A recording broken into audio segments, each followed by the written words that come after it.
Hi everyone, I'm Jason Paget here with Lauren Ponto of the Nashville Film Festival, and we're really lucky today to have the head of the Oz Arts Nashville, Mr. Mark Murphy. Thanks for joining us today. Thank you. Thanks. So, in all seriousness, Oz Arts Nashville is such an interesting organization, and you've been with it now a little while. How do you explain what it is and what it does to add to the cultural value of Nashville here? Well, we're a center for experimentation and for artists from Nashville and also from around the world to invent new forms by combining different artistic disciplines: theater, dance, cinematography, video, visual arts. It's a warehouse space that's quite creative, but quite flexible, so it could be a creative laboratory of sorts. Present and produce a variety of experiential art, mostly performances and interactive installations. I've been focusing a lot on adventurous performances rooted in visual forms and in dance and contemporary music, featuring diverse artists from this region and internationally from Asia and Latin America. We had two groups from Latin America, from South America, actually featured in the most recent season. That was a first for Oz. But I guess it's in West Nashville, in a former cigar warehouse for the CAO Cigar Company. The Osgener family sold that business some years ago and decided to make it a contemporary cultural center. Not a museum, although the visual arts are part of the program, and not a traditional theater either, although we do theater. Trying to find artists who want to find a new way to respond to a changing world, which is important because the vocabulary of traditional theater or of just symphonic music or of just country music or of classic forms isn't always enough. Mm-hmm. Yeah, I agree. And you guys are doing so many great things right now, even in this COVID time. So can you talk a little bit about what you have going on digitally, and then also kind of maybe what are some of the programming initiatives you're looking forward to in the future? Yeah, thanks. I appreciate the opportunity to talk about that because it's been a challenge for all of us, I know, to reinvent ourselves. And Oz had gone through the process of sort of reinventing itself a year ago now. The program for the season that was cut short by the tornado and then COVID was quite ambitious. It expanded by more than double the amount of programming and expanded the audience by more than double, and it featured international artists for the first time, and also doubled the number of projects that local artists were creating for the season. And when March 3rd's tornado struck, it really devastated the neighborhood around Oz Arts, which is right near the John Toon Airport, which was really quite hard hit. Our building was not as severely damaged, and the repair should be completed within days, but it threw us for a loop. Our contemporary theater company from Chile that was supposed to perform that week had arrived that morning. We ended up moving them to TPAC. They let us use their smaller space for that. It was the U.S. premiere of a piece by Teatro Cinema, a company from Santiago, Chile. But to fast forward a bit and actually get to your question, one of the performances that we had to cancel was in May. It was a new work that had been in development for over a year by a visual artist named Jana Harper, in collaboration with the choreographer Rebecca Steinberg and a composer and others. And when it became clear that the performance couldn't happen as a performance, they had the idea to shoot the different segments, which were mostly movement-based, but also involved a lot of soft sculpture that they manipulate, these big, long, sort of snake-like sculptures filled with buckwheat. They're very, very heavy. But they shot the 6 different sections in different parts of Nashville with the dancers distanced, except for a couple of instances where they were already living together in the same household. The piece was called This Holding originally, and was about the burdens and responsibilities that we all carry and how they can actually be joys, because to have the responsibility of family, for instance, or to have a reason to live is important. Well, after the virus hit, the title changed, in addition to the format, to be This Holding Traces of Contact, inspired by contact tracing, the form of tracking people who have the virus. It ended up being a 30-minute beautiful video art piece. It's not really a dance film, although it's sort of movement-based. Moksha Summer, the composer, created beautiful, beautiful music for it. And we ended up streaming that live, and then kept it up for a month. But it had over 5,000 views, and many people made donations. We couldn't sell tickets to it. We weren't sure what the economic reality of the new, post live art moment would be. But we were very pleased by that. In the meantime, we also implemented some live programming, or rather non-live programming, but online programming for our education program. There are several different teaching artists that through Oz Arts would spend time in the schools. And instead they created these online lessons that are actually really, really fun. And there's now a library of online virtual lessons using teaching artists who are using the arts to explore the sciences and other topics that are included in the curriculum already for the school district.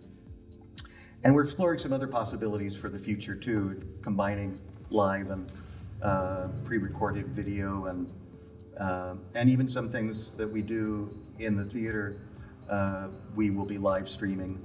But it's an experiment for all of us. Mm-hmm. Absolutely. One of the other things that we have in common, you are serve a global audience and you bring global artists to your organization, but you also have a special emphasis for local artists, and you have a program, the TNT program in particular. Can you talk about that focuses on Tennessee artists? Yeah. From the beginning, the organization had tried to create opportunities for local artists and played with various different formats. The TNT, or Thursday Night Things, was a way to give visual artists or performing artists access to the space to create something, almost anything, but for one night with a limited budget. And that ended up creating a lot of, helped us realize what the possibilities were. And since then, with the last season, we implemented a series of events where we're more actively trying to get involved in commissioning and providing support space and residency support for fully produced productions. Coming up, there's a project with Dave Ragland, a composer who's living at this strange intersection between art songs and African American spirituals, and collaborating with the choreographer Shabazz on a new piece. And thanks to the Metro Nashville Arts Commission, we're able to give them some time as a residency to develop a fairly large-scale project that they hope to do next May. I mean, we all hope we'll be doing things again next May. There's already a lack of support for Nashville playwrights, Nashville composers, and Nashville dance artists, but there's really no one else in town giving people space to combine those forms or to invent something new. So I'm excited to see what comes of it. And I'm really pleased with the way the artists have taken advantage of the opportunity to create something that really takes things up a notch. Yeah, definitely. And I love that you guys just combine so many different forms of contemporary art. It's really kind of beautiful to see all of the things that you guys do. And so I'm wondering, what about Nashville kind of makes Oz Arts, possible, whereas many other communities might not, I guess, latch on to the idea. So what makes Nashville special in that regard? Well, this is a very exciting time for Nashville. It's growing so quickly. It's diversifying in many different ways. The research institutions and academic institutions are expanding and becoming more international. And there's a real interest in new media and new technology here. And more companies are based here. And it's attracting a young and quite worldly new audience for all of us. When I first started coming here to make plans for the 2019-20 season at Ozarts, I was still based in Los Angeles, but I had the sense that I felt this similar energy to what I was feeling in Seattle in the 1990s. And I don't want to age myself, but there was a moment when technology there were no rules. You could do anything. Grunge music came out of that era, as well as video streaming and desktop publishing, and all of that technology was developing at the same time as the city was growing very rapidly and diversifying. And it felt like you could do anything. And I feel that same sense right now, that there are no rules. And interestingly, the audiences here, at least from my experience so far, seem very open to new ideas, because they may not have been indoctrinated into seeing plays on a regular basis, for instance. They're not, they don't have the same sort of expectations of what a theater experience should be, the way someone living in New York or or Chicago might. And I don't say that as an insult. I think in some ways that limited exposure to theater going creates a more curious and open-minded audience member. They may be coming from the visual arts or from cinema or from the music world, and they're open to new ideas. Yeah. And you share two, and probably more than two, but very important roles as the executive and artistic director. Talk about how you balance those two important roles of making sure that the organization is healthy in every way operationally, but then you put on that creative hat and get to deal with all of these terrific artists from around the world. How do you do that? Well, when I started working with Oz, I was consulting with them and then working as their artistic director on planning the next season. And my passion for innovative and exciting new programming is what drives me and motivates me, really. But in order to make that possible, you have to have a certain, show person sensibility, or to think about how you find an audience and how you find donors and the money to make it possible to do these programs. So as I began to develop the artistic program, we revisited a lot of the basic conventions and the business practices that the organization had used since its beginning. It's still a relatively young organization. Our next will be our 7th season. All the changes we made worked. Lowering ticket prices resulted in more earned income, which is a contradiction, but it worked. The audience was more diverse and grew. Artists had more opportunities, and by increasing the amount of programming, we increased the opportunities for engagement with potential donors and with audiences. So through our discussions about having to change the certain aspects of the organization in order to support the program, the artistic program, they asked me to consider becoming the artistic and executive director, and I'm thrilled to do that. I moved here just about a month before the tornado. Wow. Well, I can tell you have the optimism to help drive the organization the right way, and you have the passion for it. Talk a little bit about that vision and passion for your 2021 programming for those folks that are going to be looking forward to getting out and doing some things, and whether it's virtual or in person, what are you most excited about for your 2021 program? Well, it's a time when it likely won't be possible to bring international artists, at least in the next 6 months or so. So we're focusing on U.S. artists. Also focusing on giving opportunities to a lot of Nashville-based artists. A lot of it includes development time and time to rehearse and develop new ideas in our warehouse for presentations in the spring. But there are some artists that are from other parts of the U.S. that we will be bringing. And of course, as I mentioned when talking about the 1920 season, several of the artists were combining cinematic approaches with theatrical approaches.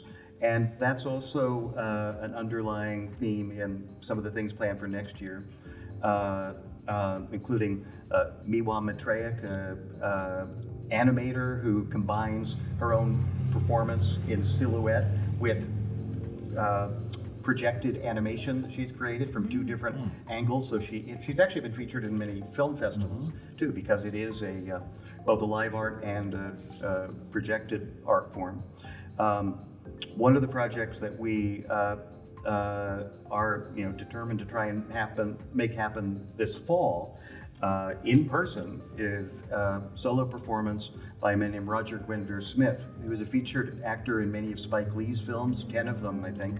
And in fact, Spike Lee is planning to make a film version of this solo performance called Frederick Douglass Now, in which Roger uses contemporary writing of his own, as well as the historical writings of Frederick Douglass about civil rights and about statesmanship and about democracy.